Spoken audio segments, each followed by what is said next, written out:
Muy buenas tardes a todos. Bienvenidos a esta Semana Internacional del Diseño 2025. Esta semana virtual le damos la bienvenida desde la Universidad de Palermo, de la Facultad de Diseño y Comunicación, a todos nuestros expositores hoy y también a nuestros oyentes. Estamos en la Comisión de Arte, Identidad y Diseño Innovador, expresiones de resistencia y cultura, y es el 20º encuentro latinoamericano. Les quiero recordar que esta comisión va a ser grabada, está siendo grabada y va a estar publicada a partir del 4 de septiembre en nuestro canal de YouTube, que es Conferencias DC, ahí lo van a poder encontrar. Y bueno, les voy a comentar cómo va a ser la dinámica del día de hoy. Voy a ir mencionando a todos los expositores y luego los voy a ir nombrando cada uno y van a tener entre 10 y 15 minutos para poder contarnos, ¿sí?, su trabajo, y al finalizar vamos a estar realizando una conclusión, ¿sí?, entre todos los presentes. Así que bueno, voy a estar comenzando y mencionándolos. Luego que finalice de nombrar a todos, los voy a ir mencionando por uno y van a ir comenzando, ¿sí? Cualquier duda que tengan, nos pueden ir escribiendo a través del chat, ¿sí? Así estamos comunicados. Bueno, los expositores y coexpositores van a ser Rafael Mauricio París Restrepo, Juan Fernández Arena Bentancur y Milton Posada. El título es El juego de lo improbable, microficciones para habitar lo extraño. Robinson Salazar y Angelique Soraya Peñaranda Flores, con el título Un vestido sin sentido, fantasía y realidad entre los cosplayers de Bucaramanga, Colombia. Rodrigo Fernández Pisetti, con su título Pensamiento convergente y Pensamiento divergente en un proceso creativo. Rosario García, con Diseño de identidad visual para emprendedores. Rosiane Santos, con Rodrigo da Silva Souza y Jessica Di Paula, con proyecto de colector de medicamentos para Uparqui da Dunas. Y por último, Santiago Lucano Alomoto, con el diseño muralista como expresión de la resistencia femenina e indígena y la ilustración como expresión política y resistencia frente al poder hegemónico. Ahora sí, ya presentados a todos los expositores, vamos a dar comienzo con los primeros, que son Rafael Mauricio París Restrepo y Juan Fernández Arena y Milton Posada. Adelante. Hola, muchas gracias. Voy entonces a compartir pantalla. Disculpen un minutico. ¿Sí lo están viendo? Sí. Ok, muchísimas gracias por habernos invitado, por haber asistido. Es un gusto estar compartiendo esta tarde con ustedes. Y es también un gusto para nosotros, pues, estar este ratico conversando con ustedes sobre un producto de investigación, en específico un libro de creación que se llama El juego de lo improbable, microficciones para habitar lo extraño. Arrancó ofreciendo un poco de contexto sobre este producto. Este producto nace de un proyecto de investigación que tenemos acá en la institución universitaria Pascual Bravo, que pertenece al grupo de investigación Ícono y que se llama Estructuración de un sistema basado en la ludología para la divulgación académica de la gestión del diseño. Esta investigación parte de una necesidad que encontramos en el programa de gestión del diseño, porque resulta que es un programa que no tiene tanta divulgación como otros, como por ejemplo los programas de diseño gráfico o de vestuario en nuestra institución. Entonces pensamos en esta investigación en crear un juego que pudiera servir como estrategia de merchandising, de branding, también para dar a conocer pues este programa. Entonces, en el camino, pues encontramos un montón de posibilidades, como por ejemplo este libro que les digo que es derivado de esta investigación y que está presentando una serie de pequeños cuentos, de microrelatos que tienen que ver con el juego. Entonces, en este producto, pues aparezco yo, Rafael Mauricio París Restrepo, como escritor. El señor Milton Adrián Posada Ruiz es ilustrador porque son muy importantes las ilustraciones en este producto. Son complementarios completamente a los microrelatos. Y el señor Juan Fernando Arenas Betancourt, que entonces está encargado justamente de toda la parte pues, visual editorial.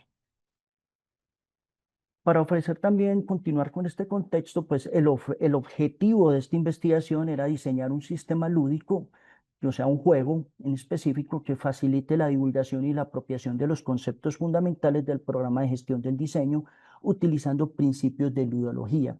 Entonces, es una investigación que tiene una base muy específica en la ludología, que lo comprendemos como justamente el conocimiento de los juegos, de los juguetes y que también está muy relacionado con la estética, con toda la sensibilidad de la estética.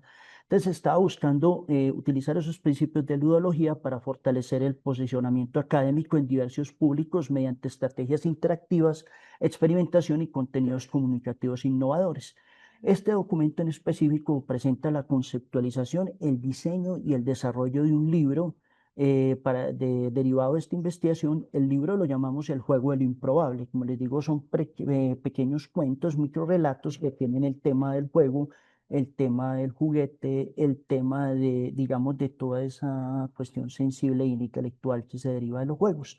Entonces, vamos a mirar cómo fue entonces este proceso de diseño. Primero, pues se conceptualizó el libro. El proceso de realización de los cuentos, pues arrancó justamente con pues, la metodología parte de una investigación documental centrada en fuentes bibliográficas relacionadas con la gestión del diseño, la ludología y la comunicación académica. Esta fase permitió establecer un marco teórico sólido que sirvió como base conceptual para el desarrollo del proyecto. A partir de esa revisión documental se extrajeron palabras clave representativas de los conceptos esenciales del programa de gestión del diseño, tales como interacción, sistema, creatividad, marca, entre otras. Estas palabras fueron seleccionadas no solo por su relevancia académica, sino también por su potencial narrativo y simbólico. Luego, dichas palabras clave se transformaron en núcleos temáticos para la creación de los cuentos, los cuales fueron concebidos como relatos breves con estructuras lúdicas y pedagógicas. Entonces, ahí podemos ver que los cuentos justamente arrancan de un juego con palabras clave, valga la redundancia. Tomamos esas palabras clave y se convirtieron o en personajes, o en situaciones, o en lugares que tendrían, pues, te están dándole, pues, forma a los cuentos. Entonces, el primer punto fue tomar esas palabras clave y convertirlos en cuentos, microcuentos coherentes. Son generalmente muy cortos, como les digo, son microrelatos, justamente porque se buscaba no fueran unos textos de largo aliento, que fueran muy extensos, sino que la gente pudiera leerlos pronto y que, por ejemplo, los podamos utilizar de muchas maneras, incluso hasta los podemos utilizar como separadores de libros en algún momento, los podemos utilizar de muchas maneras como merchandising. Entonces, acá, por ejemplo, tenemos un cuento que se llama Mujeres Voraces de la América Prehispánica. No lo voy a leer acá, pero básicamente es un cuento que justamente está tratando es en la época de la colonia y está tratando de cómo el colonizador está tratando de alguna manera como de toda esa cuestión espiritual indígena, de pronto reprimirla y cómo de alguna manera esa espiritualidad, llamémoslo así, está escapando, se está liberando a través de la figura femenina y cómo termina ese cuento en un asunto de venganza, ¿cierto? Entonces el cuento se llama Mujeres Voraces de la América Prehispánica. Hay unos momentos muy específicos en el cuento, pero hay uno justamente en el cual hay una mujer que toma la forma de una serpiente para vengarse de un amante que la ha traicionado. Entonces, luego de que teníamos escrito el cuento, pasamos a una etapa de bocetación. En este momento de bocetación, lo que se utilizó fue la inteligencia artificial para dar como una idea de cómo podría ser una imagen del cuento. Por ejemplo, en este caso, La inteligencia artificial, por ejemplo, nos dio esta imagen. De hecho, se ingresaron varios datos y salieron varias imágenes con distintos grados de calidad y se escogió una muy específica. Para nosotros, el asunto justamente en específico de la inteligencia artificial, en un principio al menos, es sobre todo bocetación. O sea, nos sirve como para tener una idea que nos sirva pues de punto de partida ya para la realización de la imagen. Acá, por ejemplo, ya podemos ver que hay un avance en el desarrollo de la imagen, ya vemos que ya está pasando al analógico, ya está presente la emotividad del artista, ya digamos que ya toda esa parte intuitiva, mecánica que maneja la inteligencia artificial se está convirtiendo ya en la expresividad que sale de la idea del artista luego de haber leído el cuento y luego de haber visto justamente las propuestas de la inteligencia artificial. Y acá encontramos ya una imagen mucho más elaborada, ya nos encontramos con una imagen que tiene todo el colorido, toda la fuerza, toda, digamos, la expresividad que necesita el cuento para a través pues, de este complemento que sería la imagen. Entonces, ahí ya tenemos una imagen. Creo que de todas maneras, casi que no podríamos decir que las imágenes son el punto final, lo que estamos viendo hoy, porque todavía nosotros tenemos un ratico más para seguir trabajando en esto, pero básicamente tenemos una imagen con toda la fuerza del caso. Entonces dice que las ilustraciones del libro están concebidas como una parte fundamental de la experiencia de lectura, no solamente como acompañamiento visual, sino como herramientas interpretativas. Su función es guiar al lector hacia un estado emocional y conceptual que facilite la comprensión profunda del cuento a través del color, la forma y la composición. Las imágenes activan la imaginación y estimulan una conexión sensorial con la narrativa. Entonces, acá pues, estamos ofreciendo algunos de los artistas que tenemos, pues perdón, de los referentes que tenemos. Y básicamente les diría que muchas gracias. No sé si mis compañeros quieren agregar algo más con respecto al proceso que tenemos con las ilustraciones. Sí, Rafa, ¿cómo estás? Juan, ¿hablas o hablo? ¿Cómo estás? Juan, ¿dónde andas? Listo, Milton, ya dejé de compartir. Juan, ¿hablas o hablo? ¿Por qué no va primero Milton y después el profe Juan? De pronto por el orden en que han ido trabajando en las ilustraciones. Ok, yo, Rafa, no, compartí por favor la ilustración, que es importante, digamos, el detalle, ¿cierto? Porque nos estamos ahí un momentico. Sí, señor. Bueno, digamos que nosotros ¿Están en viendo, Colombia cierto? tenemos algo, sí, deja la ilustración, por favor. En Colombia somos, digamos, en cierta medida algo pues, muy bonito, ¿sí? Y es también compartir esa experiencia de cómo, digamos, llegamos a este punto de encuentro, digamos, con este proyecto. Somos colegas, trabajamos en la misma institución universitaria y una vez Rafa pues, se me sentó y me contó de lo que estaba planeando. Y yo le dije, ve, ¿por qué no me dejas participar en una muestra, digamos, que sea más analógico también? La inteligencia artificial es un buen elemento. Sí, sin embargo, digamos, el impulso que ha generado eso es la oportunidad de el trabajo analógico de volverlo mucho más valorado, digamos, porque tiene esa connotación humana, ¿cierto? De la caracterización que no manejan las máquinas, por muy buenos prompts que podamos manejar. Entonces, digamos que el trabajo creativo independiente me llevó a que, basado en en esa imagen que genera la IA, pues la inventiva se pudiera rastrear y transformar en lo que es una ilustración ya más analógica también con herramientas digitales basadas en fotomontaje y en Adobe, pues Adobe, ¿cierto? Photoshop, con retoques y digamos pues ya se genera pues digamos todas esas habilidades, toda esa ambientación digamos fantástica, fantasiosa que se le puede dar como interpretación de la comunicación. La idea es llevar esto pues a un diseño ya editorial, digamos, apalanque y potencie pues, también estas, tanto lo retórico, lo textual, ¿cierto? Desde los cuentos y lógicamente con la ilustración. Eso era como mi aporte. Bueno, Sí, vale. Primero me disculpo, ahorita cuando me estaban llamando, yo los escuchaba, pero perdí el micrófono, por un momento cerré la ventana.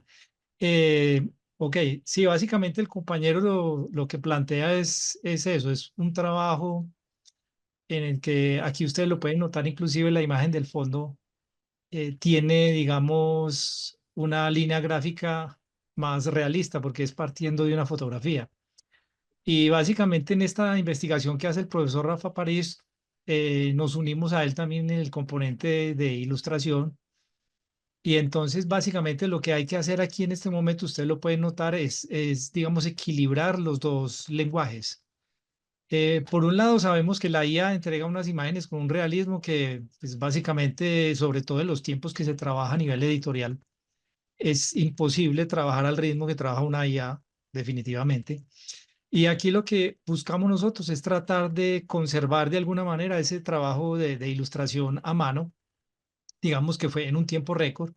Esto básicamente nosotros trabajamos todas las 40 ilustraciones del libro en cerca de 15 días. Es una maratón, pero aquí ya empezamos nosotros a ver como algo que ya empieza a tener como un valor, digamos, estético, que tiene esa calidez del trabajo hecho a mano y que de alguna manera la IA nosotros la tomamos como un referente hacia donde podemos apuntar, pero concretamente sabemos que llegar a ese nivel de hiperrealismo que tienen no lo vamos a lograr en un tiempo récord. Y aquí vemos un trabajo satisfactorio para nosotros. De todas maneras, es un esfuerzo que se hace, que de alguna manera nosotros, con el fin principal de la investigación, eso también tiene una conexión con con los estudiantes y también tiene una relación con el lector que es más cálida. Y es de alguna manera mostrar que todavía nosotros debemos mantenernos al margen de lo que produce la IA por el momento. No estoy diciendo ni hemos llegado a la conclusión de que hay que descartar la IA. Uno con la IA podía entregar todas las ilustraciones, pero bien sabemos que esto se sale un poquito de este aspecto estético que da precisamente el trabajo hecho a mano. Compañeros, no sé si quieran agregar algo. no, pues no sé, Rafa, pues de que ahí vamos, la idea es que todavía hay que finalizarlo y bueno, cuando lo tengamos, posiblemente el otro año se lo estamos mostrando, resultado Ujú. final. Y gracias a Rodrigo también nos están felicitando y a Yavelán de Chile y Brasil. Muchas gracias. No, básicamente quisiera cerrar como diciendo que pues yo creo que nosotros venimos mucho de lo pragmático, de oficios muy pragmáticos, diseñadores, publicistas, y me parece muy importante esos momentos en que entramos, por ejemplo, en comunión, por así decirlo, con todo lo que es la literatura de ficción, con los lados más poéticos que tiene lo escrito o que tiene lo digamos, la ilustración. Entonces eso me ha gustado mucho este trabajo con los compañeros porque me ha permitido comentar como en contacto con una fibra sensible, digámoslo así, que de pronto en otros trabajos no habíamos encontrado como esa oportunidad, digámoslo así. Y bueno, no sé, yo creo que podemos decir que hasta acá, ¿cierto, compañeros? No sé si Sí, de habrá, acuerdo. Mariana, ¿cómo se manejan las preguntas? Bueno, muchas ¿Se harían gracias. ahorita o se harían después, al final? Pueden dejar las dudas, las preguntas en el chat, ¿sí? Ustedes pueden ir respondiendo, como también si quieren dejar sus contactos, los pueden dejar en el chat, ¿sí? Oh, Mariana, perfecto. perdón, los interrumpo. Si les parece a todos, todo lo que sea preguntas del chat lo van recopilando y al final en un momento de discusión, cuando expongamos todos, lo hacemos para no tardar tanto en las exposiciones de los demás. Oh, muchísimas gracias. Bueno, muchas gracias, Rafael, Juan y Milton. Y ahora sí, seguimos con los siguientes expositores. Adelante el grupo de Robinson Salazar y Angélique Soraya Peñaranda Flores, con el título Un vestido sin sentido, fantasía y realidad entre los cosplayers de Bucaramanga, Colombia. ¿Están por ahí? Buenas tardes, señora. Voy a compartir. Adelante, cuando quieran. Vale.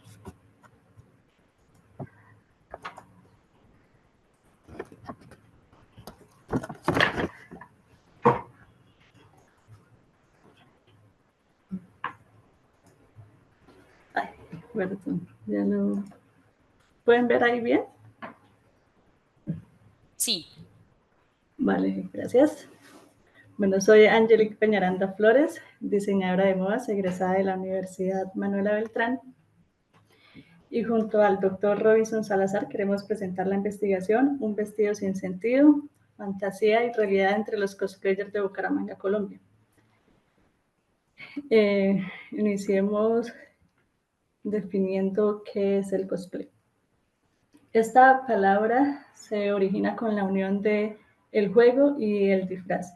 Es un arte y un entretenimiento para las personas donde les permite recrear un personaje tanto del anime, cómic, videojuegos o películas, en sí un personaje de ficción, encarnarlo de lo más similar posible a través del disfraz, del vestuario, el maquillaje, el peinado y por supuesto la actitud, la puesta en escena. El cosplay nace a través del gusto por este contenido más que todo del continente asiático, y a través de la internalización pues ha ido avanzando y se ha quedado también en diferentes países, en este caso pues Colombia. En el 2009, en Colombia no existía una plataforma consolidada para poder presentar las pasarelas cosplay y compartir todo este tipo de entretenimiento, poder intercambiar contenido de anime, de cómics, y se generó, se consolidó el primer evento grande en Colombia, en Bogotá, en el 2009, a través de SOFA, que es el Salón de Ocio y la Fantasía. En este evento se comparte no solamente las pasarelas cosplay, y también hay concursos, copa al mejor, el mejor cosplay personificación, sino que también es una plataforma para los emprendimientos relacionados a esta industria creativa. También se expone efectos especiales, videojuegos y todo lo relacionado a la tecnología de estas industrias. Más adelante, en el 2013, gracias a las puertas que abrió el SOFA, llega Comic Con y la Comic Fest, y pues muchos más eventos que le han dado el paso. Actualmente está Expo Week y también Wicon, que está próxima en agosto del 2025. Y bueno, en Bucaramanga también se generaron en el 2009 los primeros eventos cosplay más grandes. La tienda Akatsuki generó la plataforma Otaku Party, y a partir de ese año la ha ido repitiendo anualmente. También en el 2013, más tarde, Takara produce estos eventos en diferentes ciudades de Colombia, y la primera en Bucaramanga la trajo en el 2019, creando Tokyo Fest, Asian Fest, y en agosto de este año Chicón próximamente. La otra plataforma grande que se ha creado de eventos cosplay y toda esta industria es Comifest, la misma de Bogotá, llegó a Bucaramanga a partir del 2021 y ya ha tenido 3 ediciones. Y finalmente la más reciente es Bucara Week, creada por la alcaldía de Bucaramanga en el 2023 como un apoyo a la juventud, a la recreación y también a todas estas industrias creativas. Bueno, el cosplay es un intercambio cultural. Los cosplayers inician o tienen este contacto primero por el contenido de ocio y recreativo que consumen, que es a través, pues como ya lo iba mencionando, de los videojuegos, del anime, de las películas. En el occidente pues se dio más por los superhéroes, y todo el universo Marvel, pero pues en Asia se inclina más hacia todos los animes y los videojuegos. Y pues bueno, estas plataformas encierran todo ese mundo de la fantasía. El cosplayer, para elegir qué personaje va a personificar, generalmente se da a través de un interés, un gusto propio que va creciendo y va encontrando similitudes en ese personaje o cosas que le llaman la atención. Y esto genera un vínculo emocional que le lleva a la motivación de ese sentimiento de llegar a ser. Entonces, es el espacio donde tienen para poder hacer realidad ese mundo de fantasía y sentirlo desde su propia piel. Entonces se crea un vínculo emocional porque el cosplayer tiene que estudiar no solo el personaje previamente que va a recrear, sino también cómo acoplarlo a su propia corporalidad y a su personalidad. Entonces van identificando qué características tiene ese personaje dentro de su identidad y lo va asumiendo en sí mismo para poderlo expresar o comunicar ante un público de la forma más parecida entre el mundo ficticio. Entonces debe acomodar tanto su aspecto físico y crear el traje, y todo este proceso, desde el inicio del ensamble del vestuario, va fortaleciendo ese vínculo emocional con ese personaje. Lo adopta a su propia personalidad, modificando formas, modismos, carácter, expresiones, y se va transformando poco a poco en esa nueva piel que va a manifestar en la plataforma del cosplay. Entonces, toda esta influencia, esta permeabilización de la identidad del personaje con la misma del cosplayer va creando influencias inconsciente o conscientemente que van transformando también su propia identidad. Es una conexión entre el cuerpo del personaje ficticio y el propio.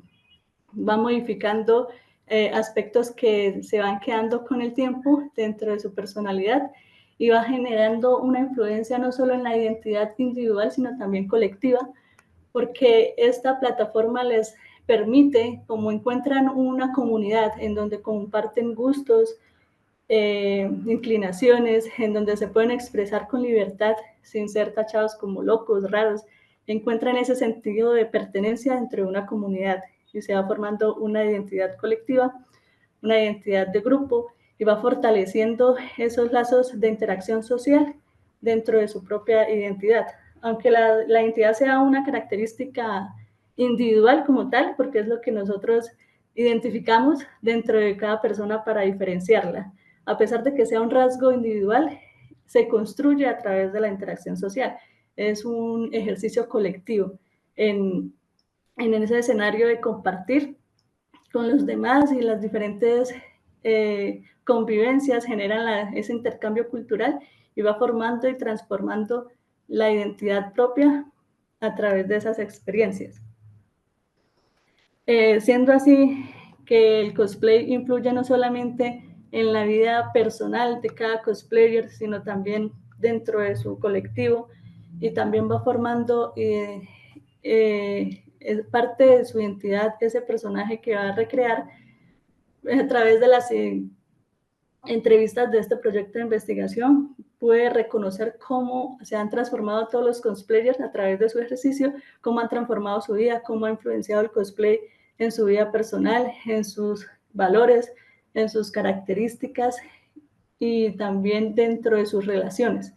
Tenemos el caso de Fabián Contreras, que realmente le gusta que le llamen señor Poole, porque siempre ha personificado al personaje de ficción Deadpool. Él me comentaba que no era una persona buena para la sociedad y tuvo diferentes experiencias negativas, incluso me comentaba que estuvo en la cárcel, pero bueno, temas que no quiso profundizar.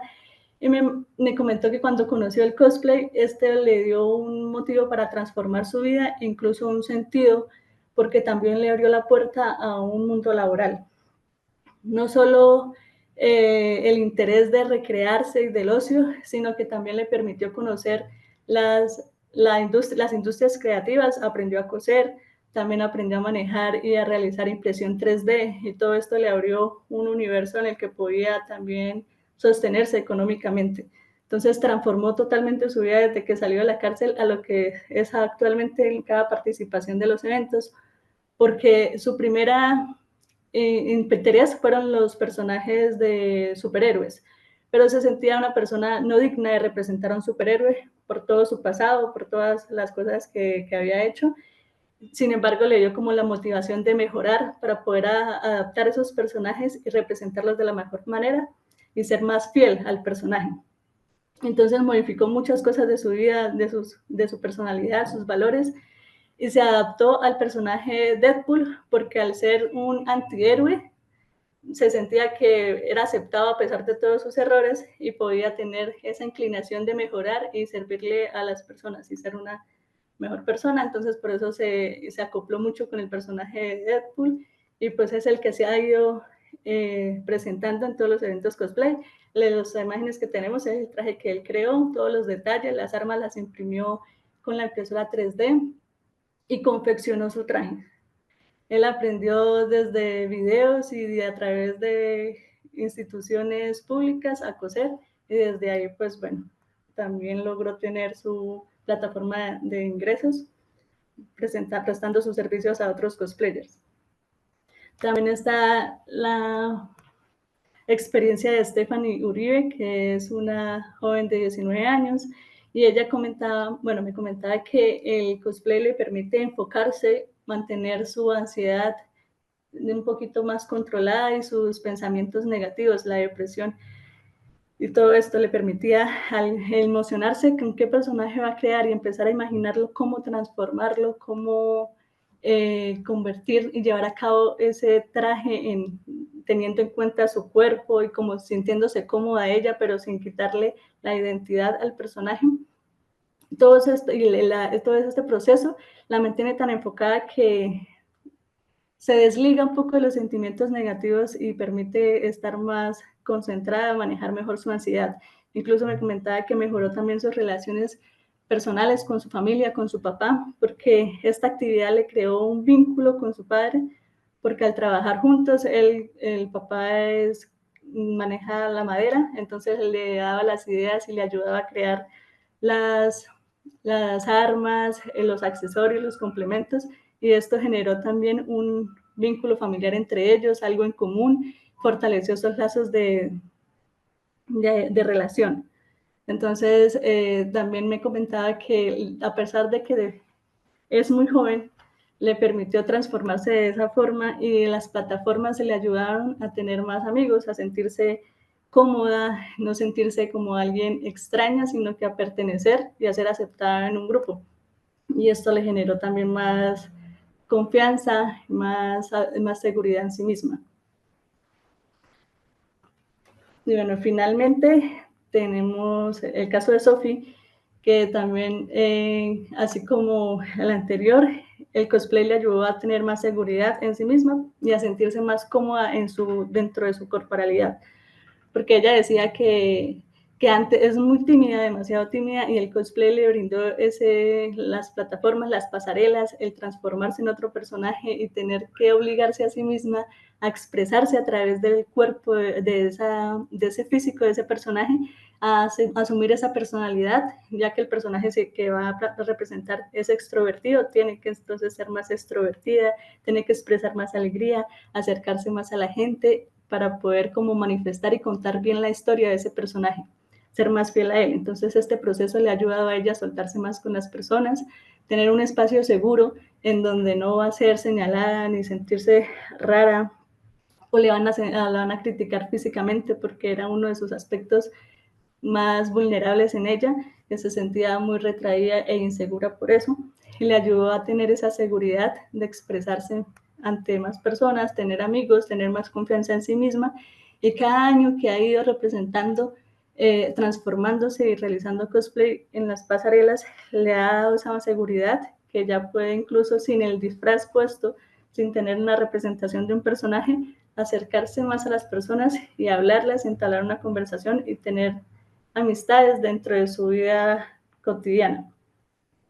Entonces, a través de toda esta investigación, realmente pude identificar que los valores o las características de esos personajes ficticios han influenciado la identidad del cosplayer en el momento de elegirlos, porque tienen que adaptarse tanto a su personalidad como a su corporalidad, y este ejercicio de encarnar otra piel les permite adoptar características que realmente les llaman la atención, cosas que necesitan dentro de su propia identidad, que estaban más débiles, valores que tienen pero no estaban tan consolidados, como la seguridad, el amor propio, y todos estos valores se han ido fomentando a través del ejercicio de la interpretación.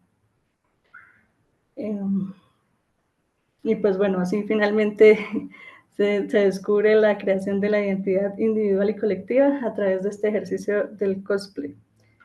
No sé, quisiera compartirle la palabra al doctor Robinson Salazar. Adelante, Robinson. Muchas gracias, Angélica. Muchísimas gracias.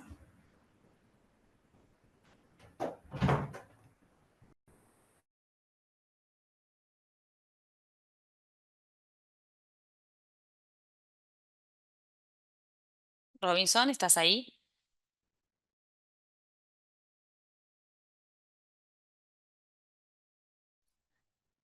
Creo que no. Mariana, si querés continuamos con el próximo expositor. Aló, aló, aló.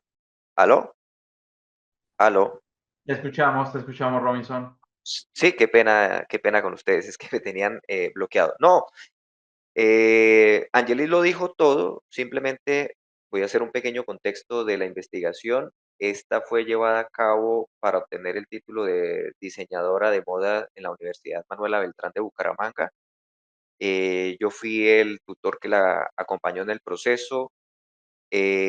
Una gran experiencia porque no solamente Angelique hizo la investigación de las entrevistas, de acompañar a los cosplayers, de estar en un par de eventos, sino ella hizo un disfraz de cosplay en el cual también como diseñadora tuvo que hacer una investigación del personaje y pues recrearlo en sí, casi que no encarnarlo como tal, pero sí entenderlo y sí poder profundizar en el personaje, en sus valores, en sus luchas, en sus retos y en la formación y construcción de este personaje.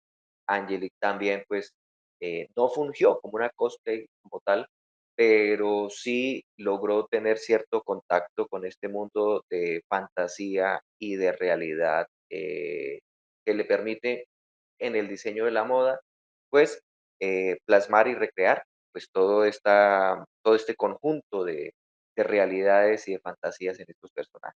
Listo, muy bien, muchas gracias. Muchas gracias, Robinson y Angelique nuevamente. Ahora sí, continuamos con el tercer grupo de exposición. Adelante, Rodrigo Fernández Vicetti, que nos va a hablar sobre pensamiento convergente y pensamiento divergente en un proceso creativo. Adelante, te escuchamos, Rodrigo.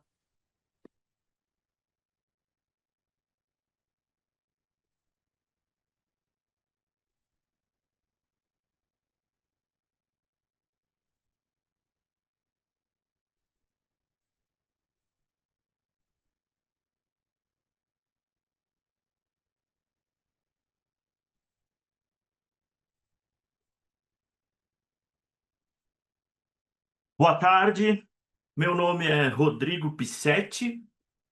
Eu desenvolvi esse trabalho junto com a professora Lorena Vedovato Pereira. Nós dois trabalhamos no Unidom Bosco, é um centro universitário que fica na cidade de Curitiba, estado do Paraná, no Brasil. O Unidom Bosco faz parte do grupo SEB. As origens do Unidom Bosco estão em 1962, e esse grupo SEB hoje tem 450 instituições espalhadas pelo Brasil e pelo mundo.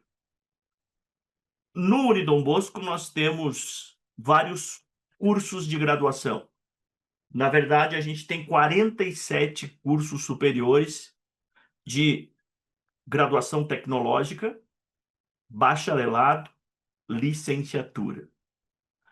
E uma das preocupações que o nosso departamento pedagógico, os mantenedores do Unidom Bosco possuem, é a questão da competência da criatividade. A gente tem vários estudos comprovando que, atualmente e no futuro, a criatividade é uma competência das diversas áreas. É uma das 5 competências essenciais da força de trabalho. Na tela, vocês têm uma página do relatório O Futuro do Trabalho, The Future of Jobs, do Fórum Econômico Mundial, que mostra como a gente tem que ter criatividade em áreas como tecnologia, engenharia, química, negócios, até o setor imobiliário, seguros e previdência, educação e treinamento. Então, atentos a isso, nós começamos a trabalhar as matrizes curriculares dos nossos cursos, sempre pensando na criatividade e na inovação. Lembrando que a criatividade, ela faz parte do processo de inovação, ela não é sinônimo de inovação. O estudo que a gente está desenvolvendo, a gente começou com cursos como marketing, produção multimídia, e vocês estão vendo na tela uma organização, uma sistematização da matriz curricular do curso de marketing.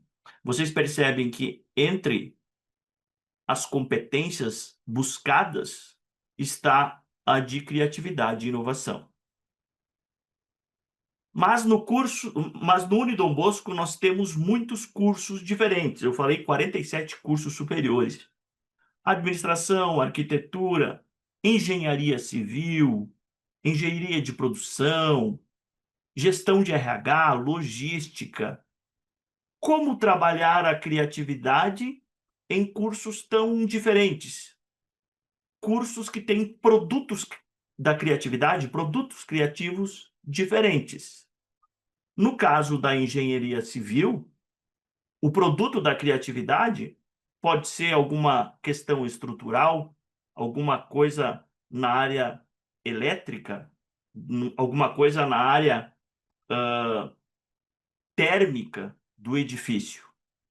É diferente de um curso como produção multimídia, que está mais ligado ao design e às artes. Então, nas etapas do processo criativo, a gente chegou à conclusão que essa teoria dos 2 tipos de raciocínio, essa teoria foi lançada na década de 1950 pelo Joy Paul Guilford. Ele divide o raciocínio, ele classifica, né, ele explica o raciocínio humano em 2 categorias. O raciocínio convergente, o pensamento convergente, e o pensamento divergente. O que é o pensamento convergente? É aquele que você parte de diversos pontos, diversas ideias, diversas informações, e você culmina, você termina em um ponto único, em uma solução final única. E o que é a divergência? É o contrário. A gente parte de um único ponto, algum grupo de informações único, e a gente vai chegar a diferentes soluções. Então, o pensamento convergente, ele é analítico. Então, você analisa diferentes dados, diferentes informações, e aí, no final de um processo, que ele é demorado, você chega a uma solução final. O raciocínio, o pensamento divergente é diferente. Você parte de um único ponto e você pode acabar em pontos que você nunca imaginou, em diferentes soluções criativas. Vamos dar o exemplo de soluções para mobilidade urbana. Como se deslocar nas grandes cidades sem poluir o meio ambiente, de forma sustentável. Se a gente estivesse trabalhando com o raciocínio convergente, e isso é bem comum em cursos como engenharia civil, arquitetura, engenharia de produção, administração, onde a gente parte de algumas informações. No caso da mobilidade urbana, eu posso ter informações sobre quais são os veículos não poluentes ou pouco poluentes que já existem. Eu posso ter uma relação de 5 ou 6 veículos. Eu posso também ter uma relação dos benefícios, das vantagens desses 5 ou 6 veículos de transporte. No final dessa análise, eu chego a uma solução final. Vamos criar um veículo que tem um pouco das propriedades da bicicleta, com um pouco das propriedades dos carros movidos a etanol. É uma solução. Então, a gente parte de diferentes pontos para chegar num ponto final. No raciocínio divergente, a gente faz o contrário. A gente parte de uma questão: como me locomover na cidade sem causar prejuízos ao meio ambiente? E aí, através de brainstormings, através de mapas mentais, eu vou ter muitas soluções, diferentes soluções. O ideal é a gente fazer uma combinação, utilizar o pensamento convergente e o pensamento divergente. Mas a gente sabe que, pela natureza dos cursos, um curso de artes visuais, um curso de design, um curso de produção multimídia, muitas vezes a gente vai utilizar o mapa mental, o brainstorming, brainwriting, que são as alternativas que deixam o pensamento fluir mais livremente, né? De forma mais intuitiva. Diferente do pensamento convergente, que ele é mais analítico, racional, linear, lógico, né? Então, um resuminho, né? Pensamento convergente, ele é mais linear, lógico, analítico, e ele busca uma única solução ideal. Já o pensamento divergente, ele é mais caótico, imaginativo e explora diversas opções. Também a gente nota que alguns alunos têm uma tendência, preferem o pensamento convergente. Outros alunos preferem o pensamento divergente. E o que é importante, nas nossas experiências, workshops, atividades que a gente realiza, alguns alunos, por pensar de forma mais convergente, partindo de dados quantitativos, analisar, levar mais tempo no processo, alguns alunos não consideram isso criatividade. E a gente explica: não, é o seu modo, o seu modelo de pensar, é o que você prefere. Então, essa é um dos avanços que a gente tem feito. Mostrar que o aluno tem capacidade de pensar de forma divergente e convergente e combinar esse pensamento, esses dois tipos de pensamento, mas também ele pode trabalhar de forma convergente e chegar a boas soluções. Quando a gente fala no processo criativo, na hora de gerar ideias, então, a gente tem métodos sistemáticos e métodos intuitivos. Os métodos sistemáticos são justamente aqueles que a gente trabalha partindo de dados quantitativos, geralmente, seguindo um percurso lógico, né? E os de estímulo à intuição, eles já são mais livres. A pessoa trabalha de forma mais intuitiva, né?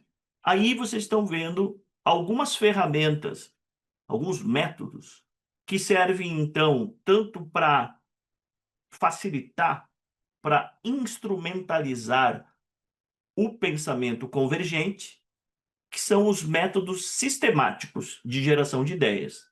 Quando a gente faz uma análise funcional, uma análise paramétrica, um diagrama de Ishikawa, a gente está trabalhando de forma sistemática, favorecendo a análise, e no final das contas a gente vai ter uma única solução, uma solução ideal. Já no lado direito, a gente tem os métodos que estimulam a intuição, os métodos intuitivos, que são mais adequados para o pensamento divergente. Os alunos, as pessoas que gostam de trabalhar de forma mais livre, imaginar, sem amarras, né? sem muitos dados prontos, né? Esses alunos gostam muito mais de trabalhar com ferramentas como mapa mental, brainstorming, brainwriting, braindumping.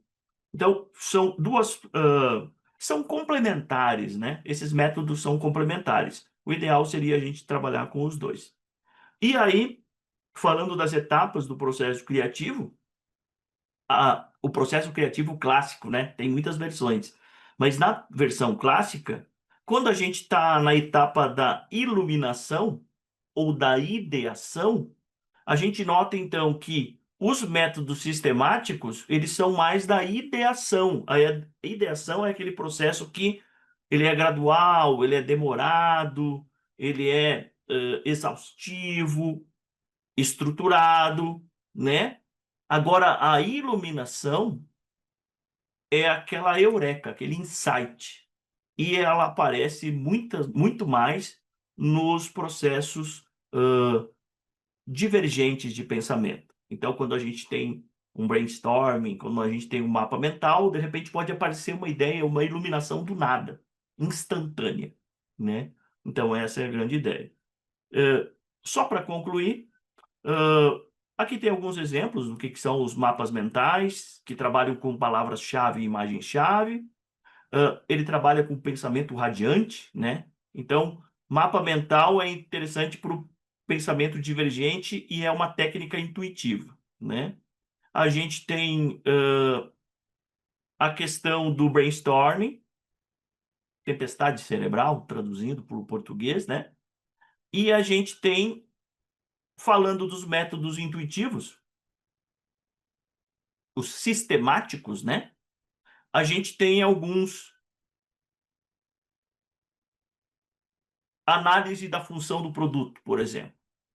Então, a gente percebe que analisando como o produto funciona, qual é o peso, qual é a ergonomia, qual é a exigência de energia, o consumo, eu posso chegar a uma solução ideal no final. Mas eu parto de vários pontos, eu posso comparar produtos diferentes e chegar a uma solução final. Eu posso fazer uma análise da tarefa, que daí não é analisar o produto, mas como o consumidor utiliza, faz aquele processo. Eu posso também trabalhar com um diagrama de Ishikawa. Percebam como eu chego no final a uma única solução, resolvendo um problema.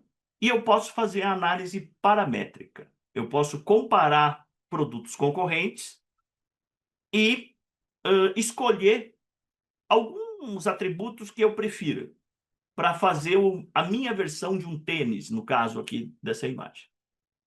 Então, é uma... Vamos parar de compartilhar aqui. Você incorporar essa visão, essa consciência de que a criatividade ela está presente em diferentes áreas, em diferentes disciplinas, em diferentes profissões, é um dos desafios, né? Eu acredito que de todas as faculdades. Às vezes o aluno acha, inclusive, que ele não tem talento, ele não tem nenhuma veia criativa, mas essas ferramentas, esses métodos auxiliam nesse trabalho que a gente busca. Muito obrigado. Obrigada, Rodrigo. Muchas gracias. Ahora sí, continuamos con Rosario García, que nos va a estar exponiendo sobre diseño de identidad visual para emprendedores. Adelante, Rosario.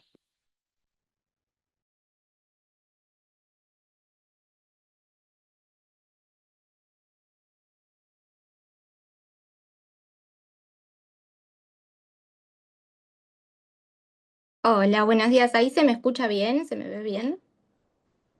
Sí, perfecto. Bien, perfecto. Bueno, buenos días a todos. Yo les voy a hablar un poco sobre lo que es el diseño de identidad visual, enfocado puntualmente en lo que son los emprendedores. Pero bueno, antes me quiero presentar. Como les había dicho, mi nombre es Rosario García.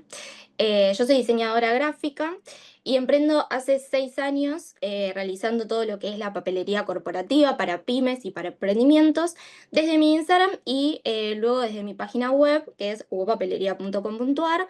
Y también hace 2 años y medio soy parte de lo que es el área de diseño gráfico de la Universidad de Palermo. Así que bueno, como les comenté, el tema de hoy es esto de la identidad visual para los emprendedores, pero quería establecer primero algunos conceptos, que es, primero que nada, quiénes son los emprendedores y quiénes pueden como considerarse emprendedores, que son todos aquellos que inician un proyecto propio, dispuestos a asumir riesgos para desarrollar una idea de negocio, cualquiera sea. Arrancan desde cero. Pueden arrancar solos, puede ser en equipos, puede ser vendiendo productos físicos, digitales o servicios. Y también incluye a todas esas personas que son profesionales en algún área, que seguramente en esta comisión hay muchísimos profesionales. También incluye para ellos porque, bueno, todo emprendedor es aquel que hace algo propio de manera autodidacta, como se dice en las redes, o de manera coloquial, ser su propio jefe, y emprende ese camino. Y bueno, después por otro lado, ¿cómo se define lo que es la identidad visual? ¿Sí? Bueno, la identidad visual es el conjunto de los elementos visuales que representan a una marca y que comunican la personalidad, los valores, los mensajes que estos quieran transmitir. Incluye todo lo que es el logotipo, los colores, las tipografías, el estilo de las imágenes y las decisiones gráficas. Voy a ver si puedo compartir en pantalla completa. Ahí sí. Bien, y bueno, ¿por qué necesitamos una identidad visual? ¿Sí? Bueno, el diseño, todo lo que es diseño, nos ayuda a comunicar y sobre todo a vender, que es algo que para un emprendimiento, para una marca o para un profesional es súper importante. Entonces yo acá les dejé 5 ítems que me parece que son muy buenas razones por las cuales se necesita tener una identidad visual. En primer lugar, porque transmite profesionalismo, ¿sí? Que es algo que todas las marcas hoy quieren transmitir.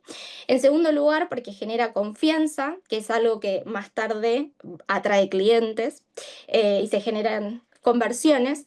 En tercer lugar, porque refuerza la personalidad, ¿sí? Esto de poder destacarte en el mercado.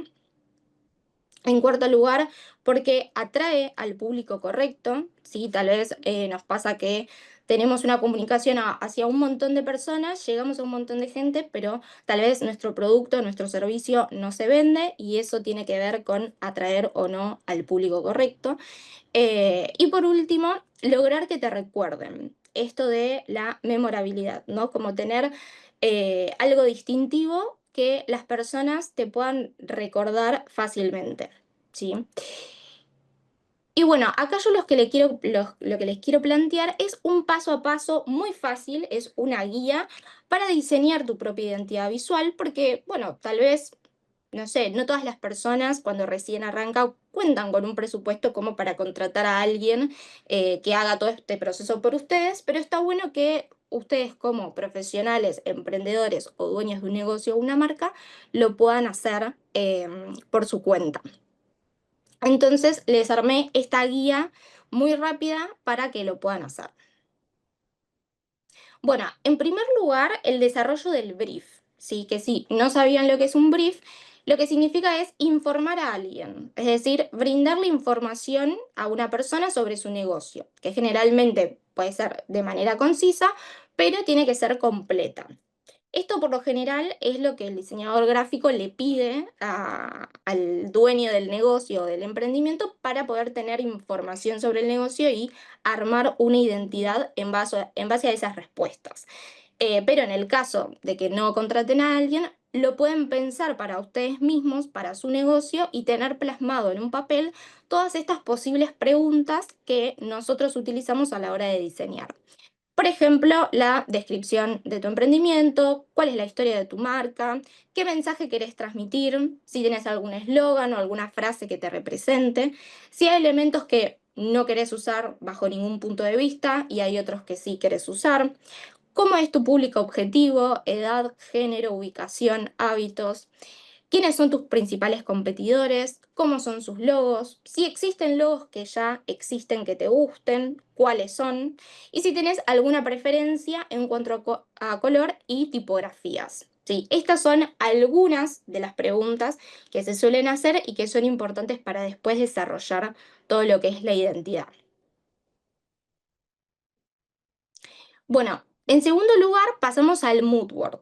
Una vez que ya tenemos todos esos conceptos, ¿sí? Que es a lo que yo le llamaría emergentes conceptuales, pasamos a lo que son los emergentes gráficos, que es pasar todos esos conceptos a imágenes, ¿sí? Y armar como una especie de collage en el cual vos puedas volcar todos esos conceptos que antes estuviste escribiendo, ¿sí? Entonces acá yo lo que les pongo es pensar 10 conceptos que representen tu marca y hacer una lista, y si tu caso es de tu marca personal, bueno, pensar en 10 palabras que te identifican y volcarlas en una lista para después poder buscar fotos y armar un collage que sería como tu estilo visual, y después poder de ahí ir extrayendo toda la información necesaria para armar el diseño.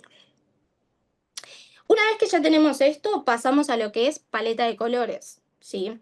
Muy importante para definir el universo visual de la marca, ¿sí? Esto ayuda a transmitir su personalidad, a diferenciarla de otras y a generar una coherencia visual también en todos los puntos, en las redes sociales, en el packaging, en el sitio web, tarjetas, todo.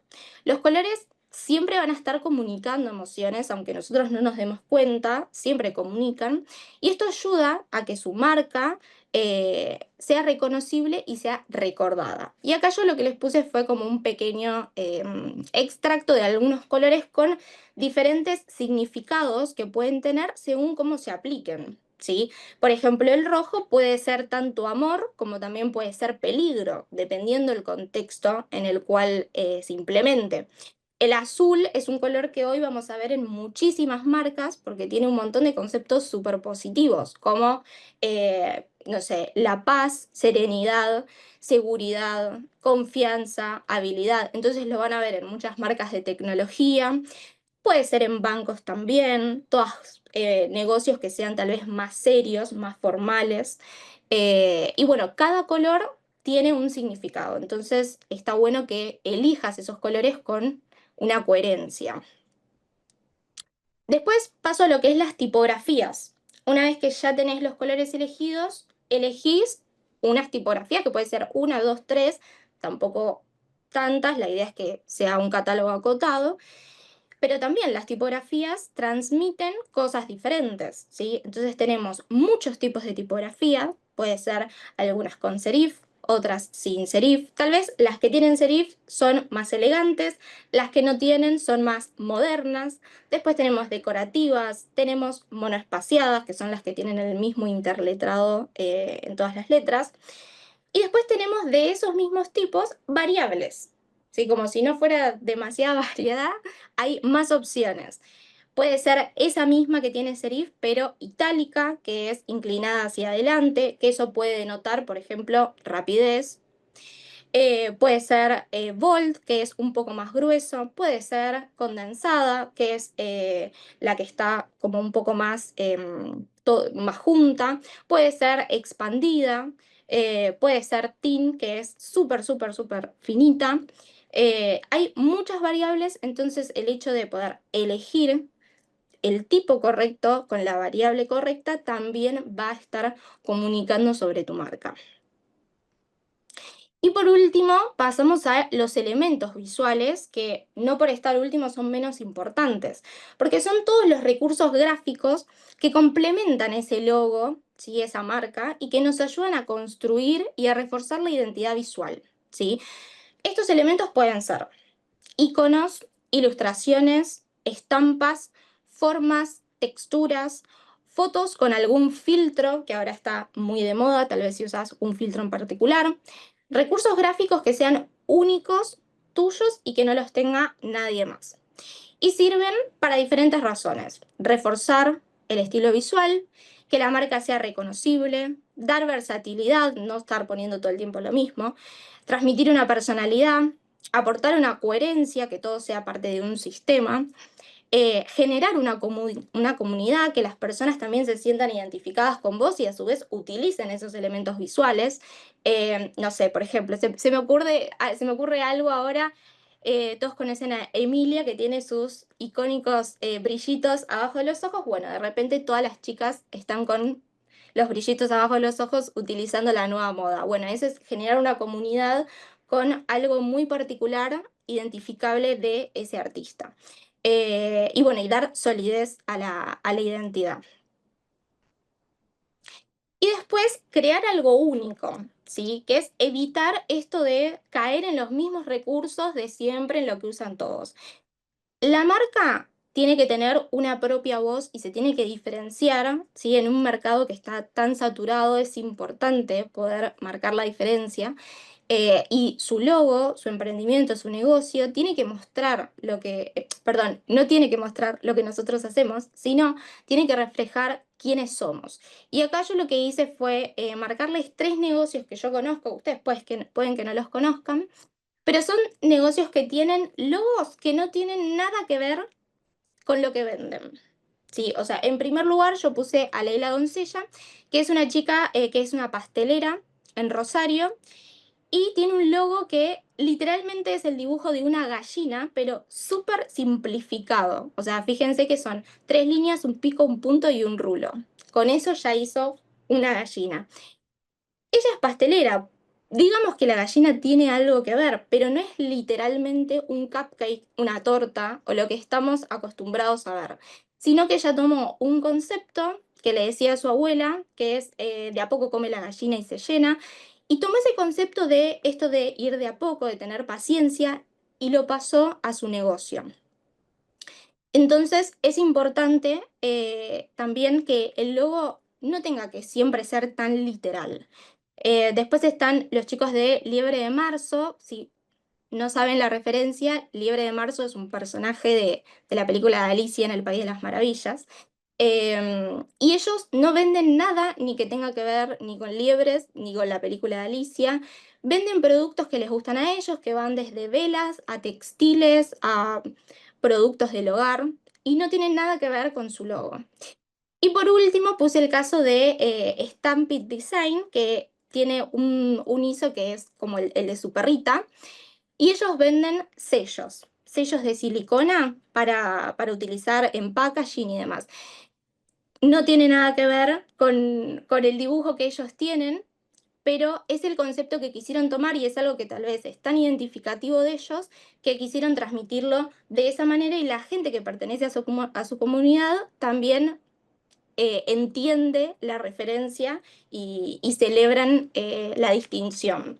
Entonces, mi recomendación es que elijan algo que verdaderamente tenga que ver con ustedes y con su negocio, y no lo literal que podemos ver en Google, 1000 logos iguales. Y bueno, ahora sí pasamos a lo que es el diseño del logo, sí, que es el elemento gráfico que representa visualmente a la marca. Puede estar formado por palabras, por símbolos o por una combinación de los dos. Su función principal va a ser identificar y diferenciar a la marca del resto. Y con esto va la elección de qué tipo de logo, ¿sí?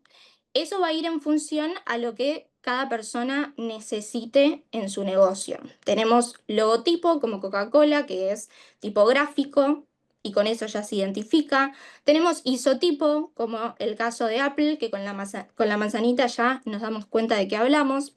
Tenemos imagotipo, que es la combinación de el ISO con la tipografía, y se pueden usar ambas por separado. Tenemos el isólogo como Burger King, que está todo junto y se usa siempre junto.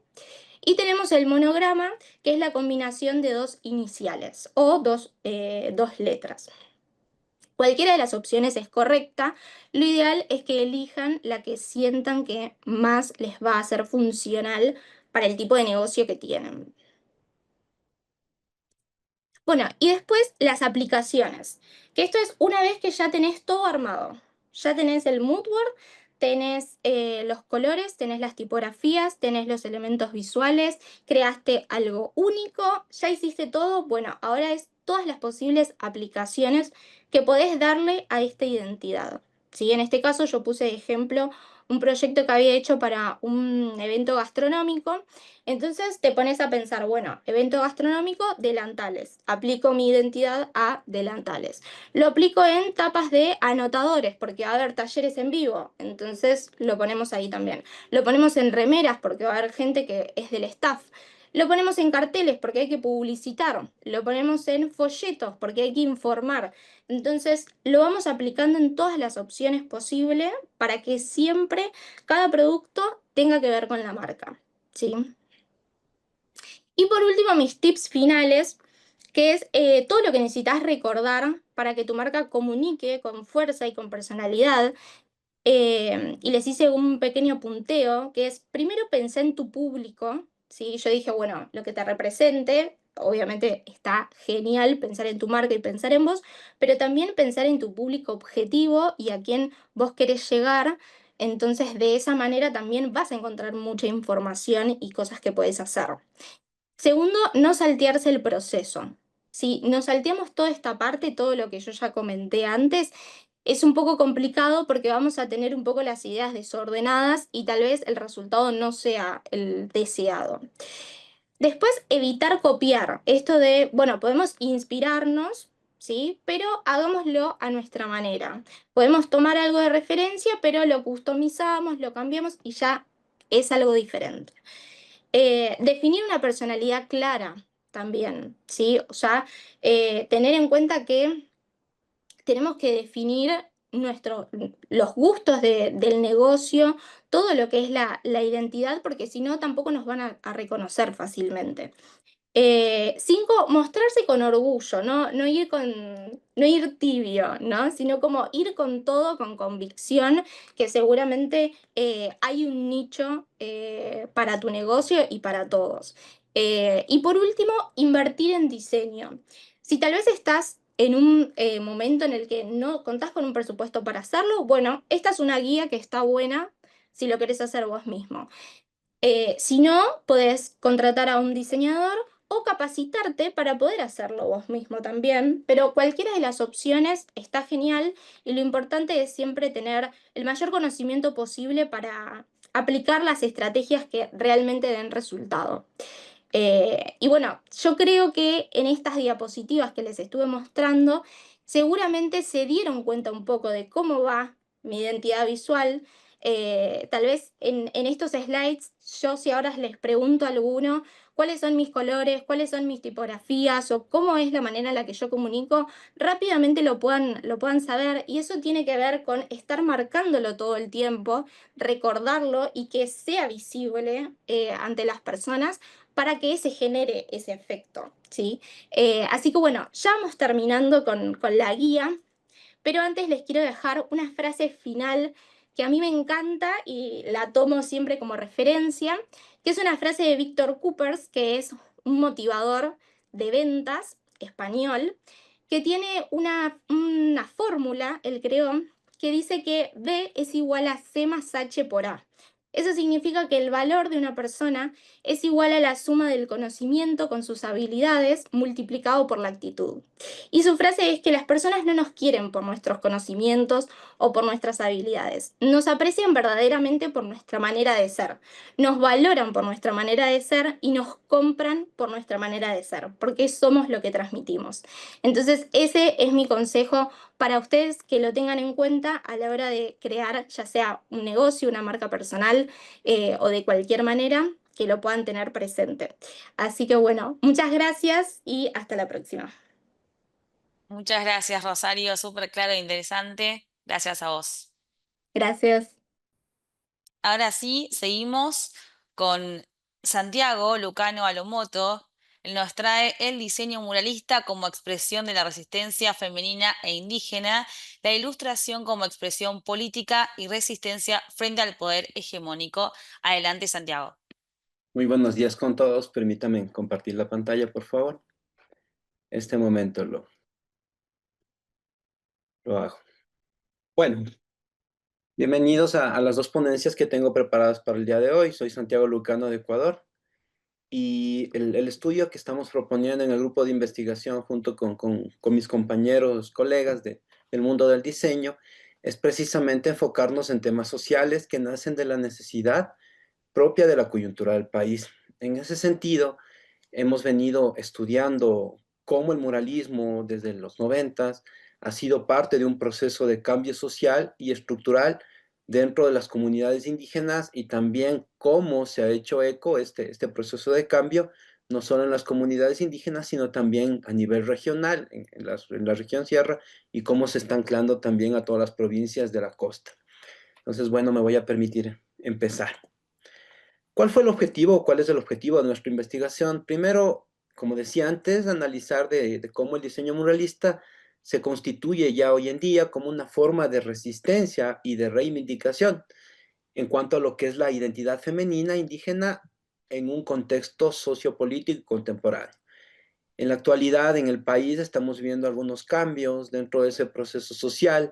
El muralismo se ha convertido también en una parte importante y lo que busca este proyecto de investigación es precisamente ver las tendencias que han ido marcando cada uno de los autores en el mundo de los diseños, los colores que han utilizado, las formas que se están utilizando y claro está, traducir estas formas y este sentido de pertenencia a cada uno de los lugares en que los jóvenes se sienten identificados como parte de su cultura, ¿no? En esta fotografía tenemos un mural que está anclado precisamente en una de las zonas centrales de la ciudad de Quito, en Ecuador, en la capital, que es precisamente uno de los accesos principales entre el norte y el sur. Es un poco más arriba del centro histórico. Y claro, esto antes de los 90 lo veíamos impensable. Entonces, con esto podemos ver que ya el diseño y el muralismo se está aceptando como una herramienta de expresión, ¿sí?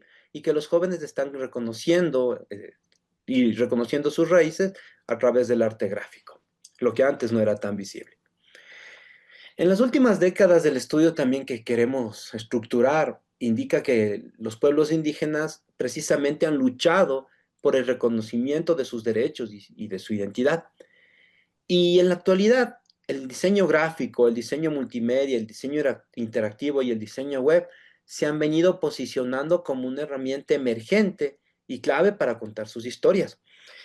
Estamos trabajando con los estudiantes también del instituto, realizando proyectos en los que no únicamente participe el muralismo como diseño, sino también busquen otros espacios en los cuales puedan reflejar la realidad de las comunidades y, cómo no, la realidad de la sociedad en búsqueda de sus raíces propias, ¿sí? Este es un mural que podemos ver que ya se representa de manera estructural en un mercado, en una zona central, que antes no lo podíamos tener. Ahora, a diferencia de las generaciones pasadas, los jóvenes de hoy en día ya están abrazando su herencia indígena. En ese sentido, en el diseño aquí en el país y en el caso específico de Quito, la mayoría de jóvenes, por no decir un 70-80%, ya están abrazando ya su parte indígena, su herencia indígena, y precisamente el proyecto que estamos proponiendo con los compañeros parte de esa necesidad, que los mismos jóvenes son los que se están encargando de investigar sus raíces e ir a las comunidades y precisamente rescatar la herencia cultural que precisamente antes estaba un poco perdida dentro del mundo y del país, para ser más específicos. Entonces, lo que los chicos están proponiendo en este momento es investigar dentro de las comunidades, investigar aquí en la ciudad, en dónde se está anclando este tipo de murales y, claro, participar activamente en rescatar estos murales. De hecho, hay un grupo de estudiantes que están haciendo un levantamiento de información para proponer otros murales dentro de la misma ciudad. ¿Sí? Entonces lo que ellos necesitan precisamente en este momento es rescatar esta parte cultural indígena que estaba desaparecida y, cómo no, también expresarse en nuevas formas de comunicación con un lenguaje audiovisual moderno que vaya acorde a los nuevos tiempos. En este caso se rescata también la parte femenina de dos líderes indígenas que en el país son bastante reconocidas, que es Tránsito Amaguaña y Dolores Cacuango, a las cuales se representan como un símbolo precisamente de lo que es la rebeldía y lo que es la reivindicación de los derechos sociales. En ese sentido, en el muralismo aquí en la ciudad, podemos ver que hay un sinfín de murales dedicadas a las dos. Entonces, claro, podemos ver que la mujer toma un papel preponderante dentro de lo que es el diseño, tanto para los estudiantes que vienen de nacionalidades indígenas, como para otro tipo de etnias. Entonces, es súper importante resaltar eso, que los estudiantes mismos se están empoderando de este tipo de herramientas para luego proyectarles en murales de diseño. En ese sentido también, como podemos ver, se ha dado un paso con la interacción digital y esta evolución precisamente ha permitido que la lucha social se evidencie y llegue por más medios digitales. ¿Sí? Los chicos también están trabajando, como les decía, es un proyecto de trabajo con los estudiantes en el cual, a más del diseño de murales, ellos también van a hacer propuestas de diseño de festival de luces, precisamente mostrando los diseños que se utilizaban por las comunidades indígenas, mostrando los colores y, claro, siendo parte fundamental de su cultura ancestral. A través del diseño gráfico también lo que buscamos es reivindicar, como decía, y hacer visible las culturas ancestrales, las propias y las heredadas, ¿sí? También lo que proponemos nosotros es utilizar este diseño para crear cultura e identidad visual. Obviamente, conservando las tradiciones, lo que buscamos es fortalecer el sentido de pertenencia y el orgullo nacional. Con este grupo de estudiantes partimos, como decía al inicio, de esta necesidad, ¿no? De la necesidad de que se reconozca los atributos propios de la cultura nacional y en este caso abrazar el indigenismo, como resaltaba al inicio, investigar en las comunidades los colores que se usaban en las comunidades y la parte principal que cada uno quería representar en función de colores, de formas y de este tipo de representaciones. Ahora, en la actualidad, con los chicos y gracias al acceso de las herramientas digitales, se ha permitido la democratización y la capacidad de los pueblos indígenas para difundir sus propios diseños. ¿Sí? Entonces el muralismo comienza a emigrar a la parte digital y precisamente comienza a entrar fuerte no solo en el muralismo, ¿no? Sino también entra a las redes sociales, entra también a un sinfín de medios, no solo a las redes, entra a la web, y esto permite también que sea un nuevo espacio en los que ellos reivindiquen su cultura. Me gustaría, como el que más que el próximo festival, ya se muestran los resultados de esta investigación y se muestran los resultados del muralismo y de la construcción de figuras que van proponiendo los estudiantes en la ciudad. El impacto social también, dentro de este estudio, nosotros citamos algunas fuentes ya que ha incidido directamente en el tema de movilización social. ¿Sí? Los jóvenes también están utilizando este tipo de herramientas, este tipo de formas y este tipo de colores para organizarse y crear campañas de concientización, ¿sí? En lo que es el tema cultural y en el tema también de visibilizar las causas que ellos han venido teniendo en caso de la apropiación cultural. Desde los carteles, están investigando también los memes y en este caso viendo cómo el diseño se ha convertido ya en una pieza clave de movilización indígena. ¿Sí? En este caso, en esta pieza, en esta fotografía, podemos ver cómo ya se está fusionando el diseño con las comunidades indígenas y también con la parte mestiza de aquí del país. Ya se está formando, hay grupos de estudiantes que ya están precisamente recolectando esta información, como decía, para poder trabajar ya los murales y ponerlos en conocimiento de la sociedad. Aquí también hay que, dentro de la investigación que estamos haciendo con los chicos, hay que tomar, mejor dicho, tomamos una visión también en la que de ciertos grupos se intenta callar las voces de los pueblos indígenas y de los mismos estudiantes. Hemos visto como en una parte norte de la zona de aquí, de Quito, un grupo de estudiantes ya comenzaron a recrear su mural en base de una estructura que ya tenían prediseñada y con lo que se encontraron fue con que al día siguiente que ellos iban a retocar color, simplemente estaba rayado y claro, tenían palabras en las que decían aquí no se apoya esto y hacían alocución a la parte de derecha del país. Entonces, sí comienzan a haber intentos de lo que es silenciar la voz de los jóvenes, pero claro, a los chicos no se amedrentaron y lograron precisamente estructurar este diseño y este mural. ¿Sí? Entonces, en ese sentido también lo que nos encontramos en este tipo de arte, ¿no? Es también la censura con la que no va a faltar la sociedad, ¿no? Pero lo que se propone es que los estudiantes también migren de la parte mural y lo hagan a la parte digital, para que en este sentido no aprovechar las redes sociales y de cierta manera dar a conocer lo que ellos hacen y que no sea, en este caso, silenciado. También dentro del estudio, lo que estamos buscando es visibilizar la lucha de las mujeres en Ecuador, como decía anteriormente. Las mujeres indígenas han sido o han estado también en primera línea en la resistencia social. En el estudio que estamos levantando la información, las comunidades indígenas de aquí del país no conciben que el hombre sea más que la mujer o que la mujer sea más que el hombre. Las comunidades lo que conciben es la armonía entre el hombre y la mujer, que sean parte de un solo cuerpo. ¿Sí? Entonces, en ese sentido, las mujeres aquí en el país han sido claves para visibilizar este tipo de luchas. Por eso, como decía anteriormente, los murales que se han dedicado en resistencia simbólica aquí en el país, principalmente han sido enfocados en mujeres. ¿Sí? Entonces, claro, lo que ha faltado de pronto es que no se ha sido visibilizado como debería, ¿no? Entonces, precisamente lo que buscamos con este estudio es visibilizar a las dos mujeres indígenas que han jugado este papel fundamental en la lucha por los derechos. En esta diapositiva es decidido dejarla en negro porque precisamente de cara a otras partes que no sean Ecuador, no se conoce o no se les visibilizó de manera adecuada a Tránsito Amaguaña y a Dolores Cacuango, ¿sí? Que son figuras emblemáticas por la lucha de los derechos de las mujeres y de los pueblos indígenas a lo largo del tiempo, ¿sí? Aquí sí le tenemos a Tránsito Amaguaña, que fue una de las líderes más destacadas del movimiento, ¿sí?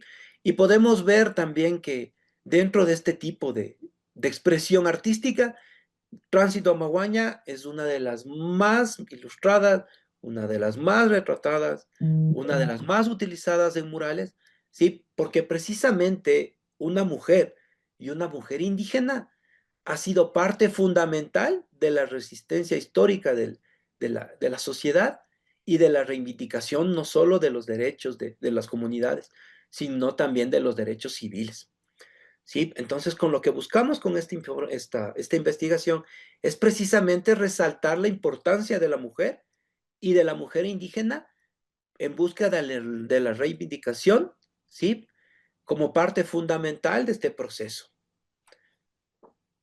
Aquí le tenemos a Mamá Dolores Cacuango, como le decimos aquí en mi país. Es desconocida como la madre de la lucha indígena, ¿sí? Fue la primera mujer que en tiempos de la gran represión se levantó como defensora de los derechos del pueblo quichua. Ella solía tener una frase que decía: los indígenas somos como el maíz, como ramas de maíz. Nos cortan a uno o como hojas de páramo. Nos cortan a uno, pero seguiremos saliendo. Ella lo que quería decir con eso es que no importa si habría represión, siempre habrá gente que levante su voz y siempre habrá gente que busque la reivindicación de los derechos sociales. Aquí también hay otra frase de Tránsito Amaguaña que se encuentra en un mural que es ubicado aquí en la zona central de Quito, en donde ella dice: la unidad es como la mazorca. Si se va el grano, se pierde la fila, se pierde la columna y se acaba la mazorca. Lo que ella quería decir es que se quería evitar la división dentro del mismo país. Ella decía que tenemos que luchar juntos y precisamente reivindicar los derechos sociales y precisamente buscar esta visibilización a través del muralismo. ¿Sí? En la actualidad, precisamente el proyecto de investigación que se está proponiendo desde el instituto es rescatar esta parte fundamental del diseño del diseño como una evidencia precisamente de la lucha social de las comunidades indígenas y rescatar también la importancia de la mujer en la lucha social aquí en el país.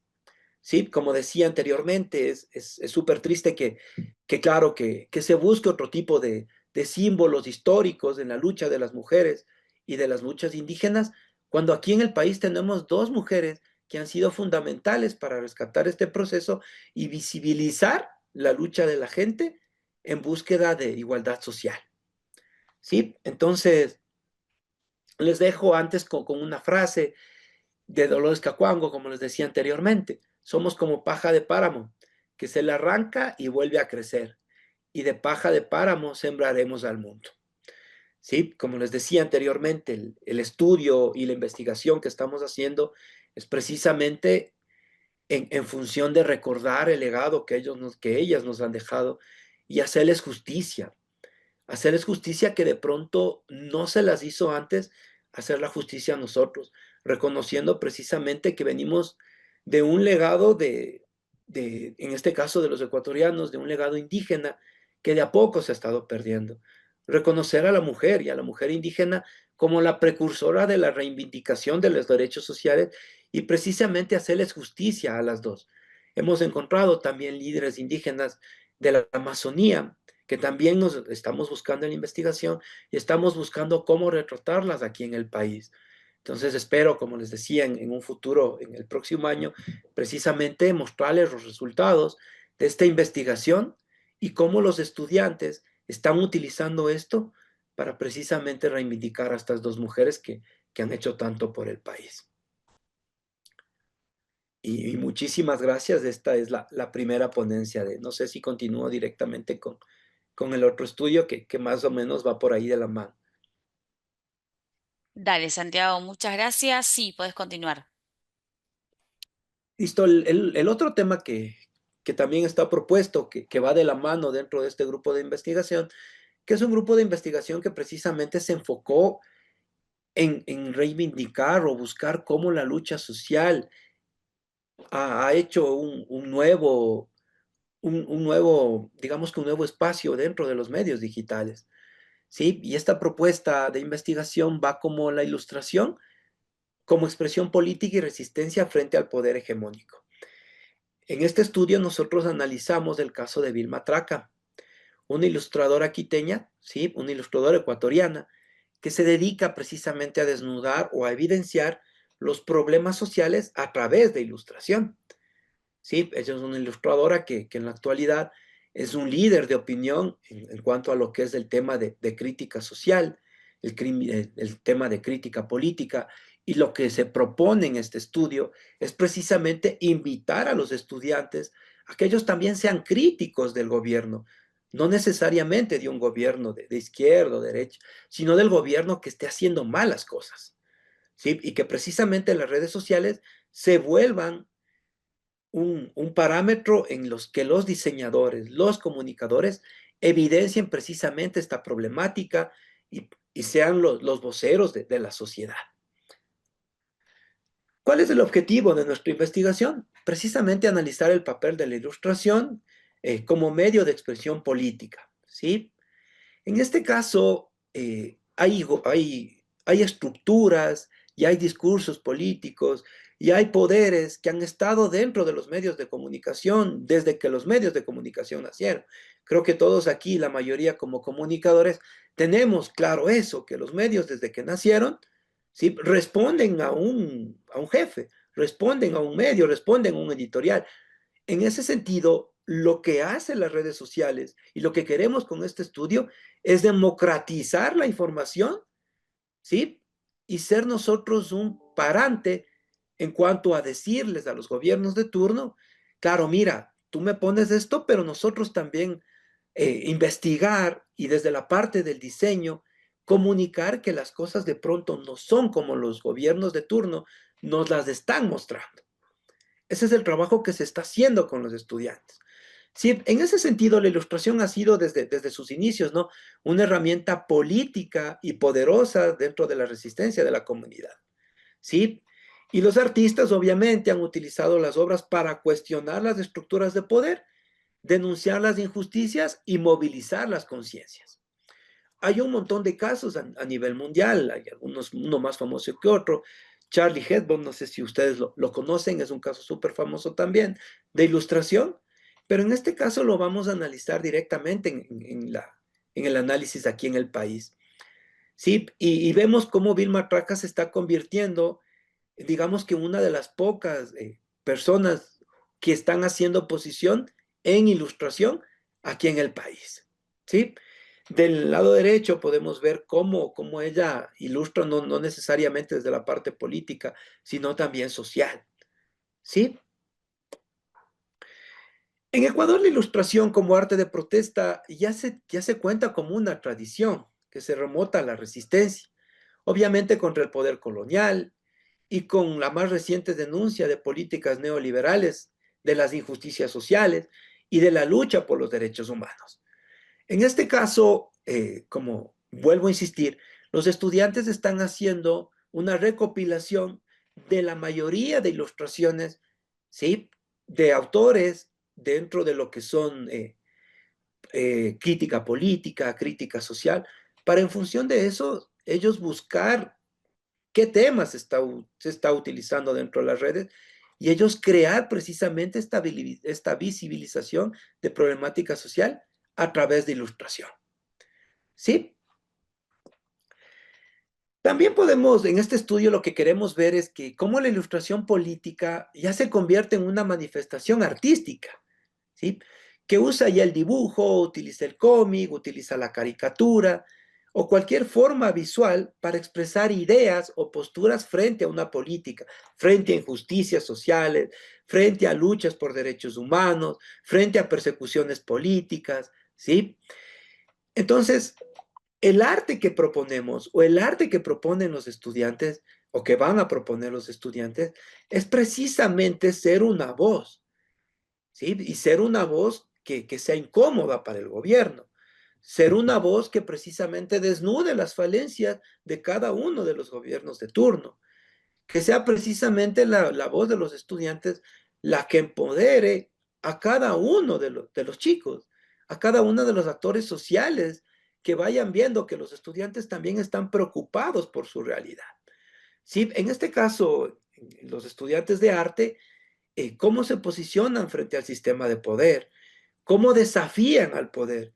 En la actualidad aquí en el Ecuador estamos pasando por, digamos, por algunos fenómenos en los que se está perdiendo el apoyo a la cultura. ¿Sí? De hecho, a la cultura se le quitó apoyo la semana pasada y es algo súper triste, porque precisamente la cultura es la encargada de recordarnos de dónde venimos, la parte cultural, y obviamente hacia dónde vamos, de recordarnos, de tener una memoria viva de lo que somos, ¿sí? Y lamentablemente, como insisto, la semana pasada, precisamente se quitó un poco de apoyo al arte. Entonces, precisamente lo que queremos con este proyecto es darle a los estudiantes las herramientas para que ellos desde cada uno de sus puntos de trinchera busquen cómo la ilustración puede ayudar o cómo puede ser una herramienta para convocar y para movilizar a la comunidad. Aquí también en esta investigación lo que vemos es el concepto de poder hegemónico que lo propone Antonio Gramsci, ¿sí? Que se refiere directamente al dominio cultural, ideológico y político de las clases, de una clase sobre otra. Que lo estamos viviendo, creería yo, bueno, una opinión súper personal, que nace de la investigación. Y lo que Gramsci propone es que este tipo de poder busca imponer la visión del mundo y sus intereses por sobre la visión y los intereses de los demás. Entonces aquí es donde entra la investigación, hacer resistencia, ¿sí?, a los gobiernos de turno. Y lo podemos manifestar de algunas formas, no solo en la ilustración. En este caso se está haciendo un análisis de Vilma Traca, pero claro, los estudiantes en un estudio de investigación que lo estamos haciendo mucho más grande, ellos están viendo de todas las vertientes de ilustradores, no solo nacionales, sino internacionales, para ellos mismos generar esta resistencia desde la ilustración. ¿Sí? También se presenta, como les decía antes, como una herramienta accesible, lo que no se tenía antes. La hegemonía de los medios de comunicación era tan grande que simplemente nosotros no contrastábamos la información y nos terminábamos creyendo lo que decían los medios de comunicación tradicionales. En este caso, lo que van a hacer o lo que la investigación propone es que los estudiantes presenten su investigación, presenten su crítica, presenten su ilustración, presenten su animación, presenten su video, pero lo hagan concientizando a la gente, contrastando la información y siendo una parte fundamental y crítica de lo que está pasando en cada una de sus ciudades. ¿Sí? Tenemos estudiantes de varias ciudades que precisamente están recabando información en este periodo de vacaciones, están recabando información en sus comunidades, en sus ciudades, para hacer un proyecto mucho más grande que sea de crítica social y que vaya más allá de un proyecto nada más de investigación, sino que vaya más allá y sea tomado en cuenta por la comunidad aquí en Ecuador. ¿Sí? También estamos construyendo, creando imágenes que cuestionen ya las narrativas impuestas por el gobierno y que estas ilustraciones de los estudiantes propongan una reflexión crítica, ¿sí? Que precisamente motiven un cambio en la sociedad, un cambio en la sociedad en la búsqueda de una lucha por un sistema mucho más justo. Y un poco el caso que tomamos de Vilma Traca, la conocemos como una de las ilustradoras más destacadas del país, conocida por su estilo distintivo y por su enfoque en temas de justicia social, de feminismo y de derechos humanos. ¿Sí? Ella ha logrado, a raíz de sus ilustraciones, evidenciar precisamente eso, la violencia, la corrupción y el despojo territorial. En este caso, ya centrándonos en el tema del análisis de Vilma Traca, ella no solo representa a temas políticos, sino también temas de mujeres, temas de colectivos marginalizados, critica estructuras patriarcales, critica estructuras neoliberales que siguen dominando en el país y prácticamente las ilustraciones que ella va creando ya se están convirtiendo en una forma de resistencia visual. De hecho, en el estudio que estamos planteando, algunos estudiantes ya la ven a ella como alguien que está sirviendo resistencia dentro de la misma ilustración. Como podemos ver, aquí también tenemos una ilustración de ella, ¿sí? Que ya no necesariamente está enfocada en el tema únicamente de crítica política, sino también ella retrata la libertad, ella retrata ya otros temas que buscan más allá del tema político. Ella también, a través de las ilustraciones que propone, expone las consecuencias graves del extractivismo en el país, el modelo económico que prioriza principalmente la explotación de recursos naturales, que lo estamos viviendo hoy, por encima del bienestar de las comunidades. Obviamente, lo que ella busca, como dije desde un inicio, es visibilizar la resistencia de los pueblos afectados por este tipo de dinámicas y el impacto que tiene en la naturaleza y en las culturas ancestrales. Por eso es que este estudio va de la mano, ¿sí? Va de la mano en función de buscar precisamente visibilizar a estas mujeres, grandes mujeres indígenas, ¿sí? Y anclarlas para hacer resistencia al poder actual. Asimismo, esta artista que se convierte también en estos tiempos en una herramienta crucial para visibilizar a aquellos sectores de la sociedad que tradicionalmente están siendo excluidos o silenciados, ¿sí?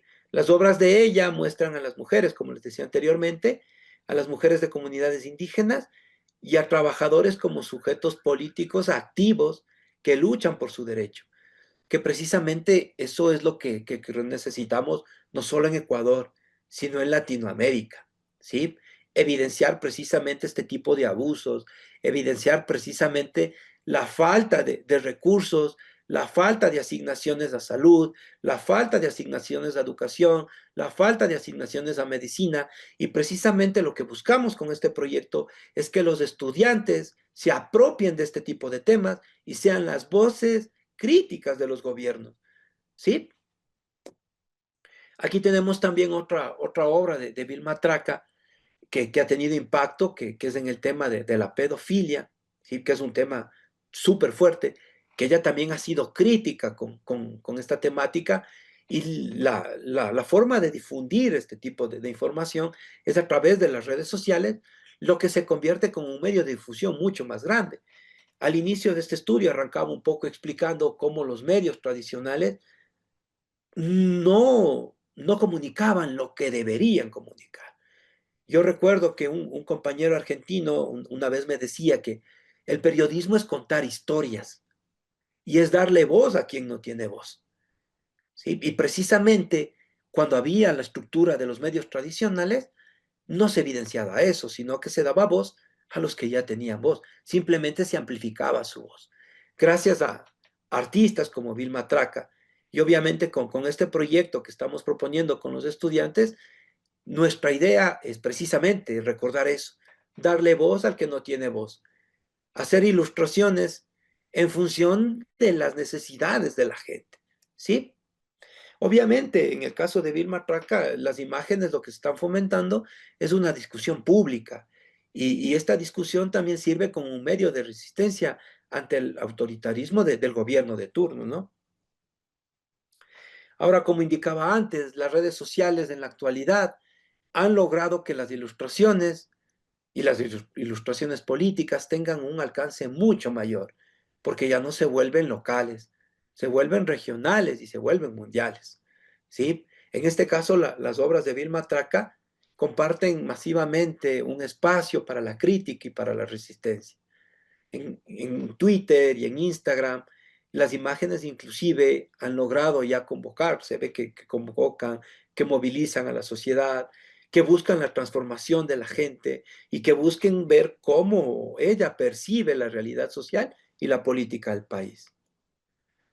Sí, la ilustración también, lo que busca este estudio es ver cómo funciona como en el tema político, en el tema social y cómo podemos estructurar esto desde el tema audiovisual.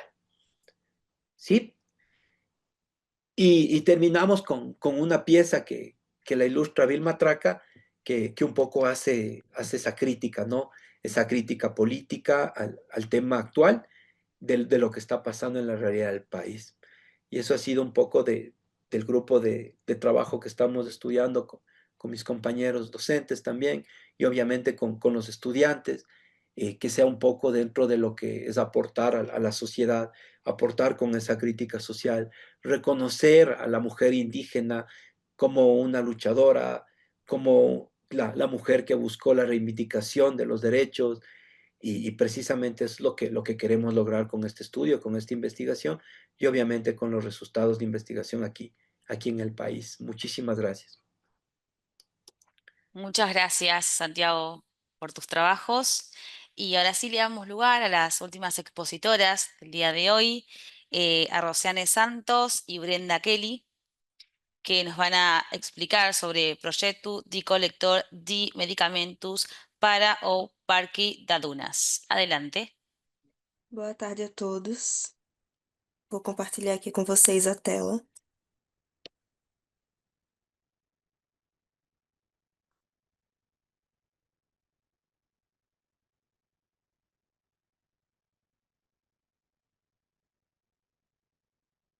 Bem, meu nome é Brenda e hoje eu vou apresentar para vocês o projeto Design vai ao Parque, que consiste no desenvolvimento de ambiente e produtos para o Parque das Dunas, em Salvador, com foco no coletor de medicamentos. Eu estou aqui hoje representando o LabSol, que é o grupo de soluções em design que integra a coordenação de design de interiores do Instituto Federal de Alagoas. Para introduzir vocês melhor ao projeto, eu gostaria de falar um pouco mais sobre o Parque das Dunas. O Parque das Dunas, ele é uma unidade de conservação gerida pelo Unidunas e tem papel fundamental na preservação da biodiversidade local. Ele é o último remanescente do ecossistema de dunas, lagoas e restingas da cidade de Salvador, que fica localizado na Bahia. É também um espaço educativo com trilhas interativas voltadas para os diferentes públicos de várias faixas etárias. E o projeto surge exatamente desse contexto. Foi uma parceria entre o LabSol, o Parque das Dunas e também o curso de farmácia da UFBA.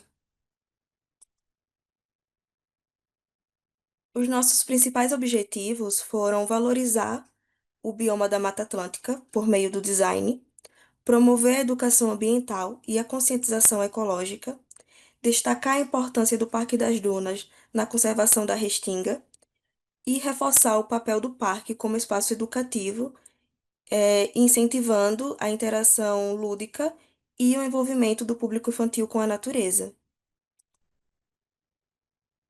Nós utilizamos uma metodologia baseada em Lobac, que consiste em 3 fases: a preparação e organização das ideias iniciais, através de um briefing, a geração de desenhos, estudos e esboços, e também o desenvolvimento das alternativas dos projetos.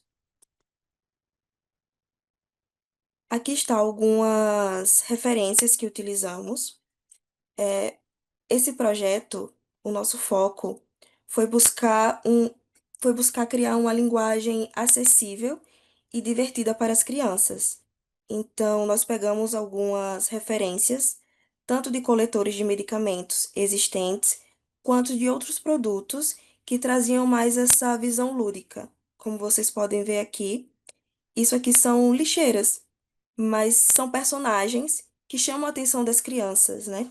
Aqui também é outro exemplo. Em seguida, seguindo a nossa metodologia, nós criamos um esboço. Esse daqui foi o esboço final. E tivemos alguns pré-requisitos. Um deles foi separar os medicamentos das bulas e dos medicamentos vencidos. E algo muito importante para a gente também foi utilizar uma matéria-prima reciclável. Então, nós utilizamos o papelão para a criação desse produto. Aqui está o nosso mockup. Anteriormente, foi criado toda uma imagem visual para todo o projeto. Nós criamos uma sala, um ambiente no parque, uma sala de interatividade para que, quando essas crianças fossem para essas trilhas e precisassem ali descansar ou esperar entre uma trilha e outra, houvesse um momento de interação entre elas. Então, nós desenvolvemos personagens, né? E utilizamos aqui no coletor para unificar essa linguagem visual. Como eu falei, separamos aqui os medicamentos, o recipiente que vai receber o descarte dos medicamentos, das caixas e bulas desses mesmos medicamentos vencidos, e utilizamos o sistema de encaixe. Explicando melhor os elementos para vocês visualizarem, esses foram os personagens que nós criamos, inspirados na fauna e na flora da Restinga, e também em personagens característicos do local. Um exemplo é esse personagem aqui, que recebeu o nome de Santaninha, que é o nome do responsável pelas trilhas. Então, nós criamos esses personagens para facilitar, né, a compreensão das crianças, para que elas conseguissem associar eles a personagens que elas vão ver durante as trilhas. Então, o responsável, também tem aqui o mascote, né, Aparecida, e os outros são personagens da fauna e da flora local. Aqui nós também criamos uma estampa específica, como vocês podem ver, e ela teve inspiração no largato abaité, que é o largato típico da região da Restinga, que é esse daqui. Também foi um personagem que nós criamos, inspirado no animal real. E ele tem umas listras coloridas. Então, nós criamos essa estampa de uma forma mais lúdica, trazendo mais cor até pro nosso projeto. E aqui, explicando melhor o sistema de encaixe que nós adotamos. Era essencial que esse coletor ele fosse de fácil montagem e também de fácil locomoção. Nós realizamos o projeto aqui em Alagoas, um estado do Nordeste aqui do Brasil, e tínhamos que transportá-lo até a Bahia, que é outro estado. Então, para facilitar a locomoção e a montagem, além de utilizarmos o papelão como matéria-prima, nós montamos eles separadamente Então, aqui está a primeira caixa e aqui a segunda, onde há um sistema de encaixe aqui na tampa, e também os pés, né, para facilitar essa locomoção e também a montagem deles. Esse foi o resultado do nosso coletor de medicamentos. Aqui, para simplificar para vocês observarem melhor como é feito o descarte, né? Essa parte aqui menor, superior, o descarte dos medicamentos vencidos, e essa parte inferior das caixas e bulas. Há uma tampa aqui para onde é possível tirar, né, todo o material que foi descartado. E o projeto em si, ele teve como resultado um produto que vai além do coletor. Então, ele, além de funcional, ele também é um instrumento de educação ambiental que promove hábitos conscientes, né? Que é o descarte correto dos medicamentos e das bulas. Durante todo o processo criativo, nós buscamos sempre criar uma linguagem acessível e divertida para essas crianças entenderem, utilizando imagens visuais, como os personagens, como as estampas que foram criadas, para somar com o que o parque já busca transmitir.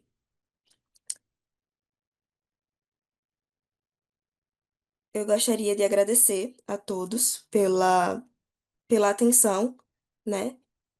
E, e pela oportunidade de compartilhar, esse projeto. Obrigada, Brenda. Y Rosiane también.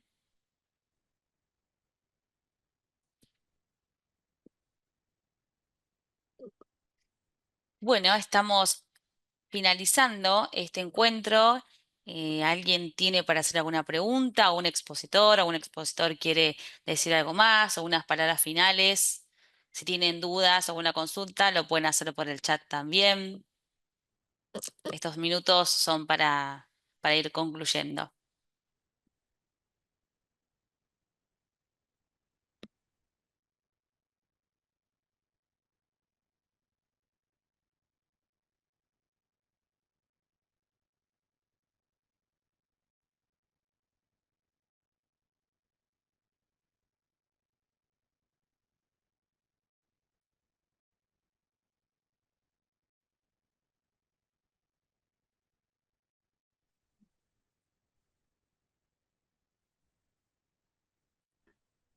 Mari, no tenemos preguntas en el chat. No sé si algún expositor quiere dar algunas palabras finales antes de concluir la comisión.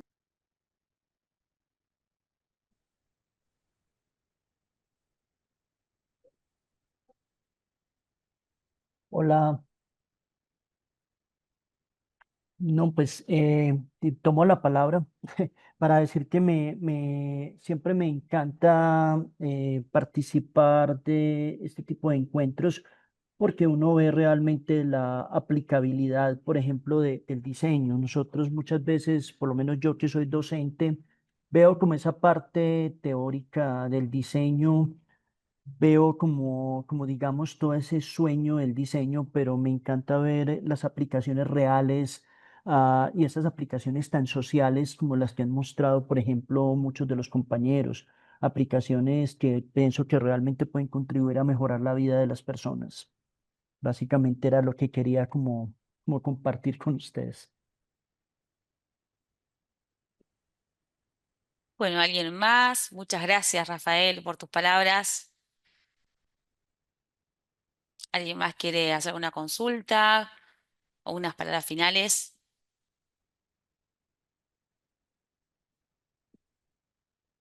Queremos recordarles que los certificados, tanto a los expositores como a los oyentes, lo van a poder descargar a partir del 1 de agosto en la página web de la facultad, y también a partir del 4 de septiembre va a estar este encuentro grabado en el canal de YouTube, que es Conferencias DC.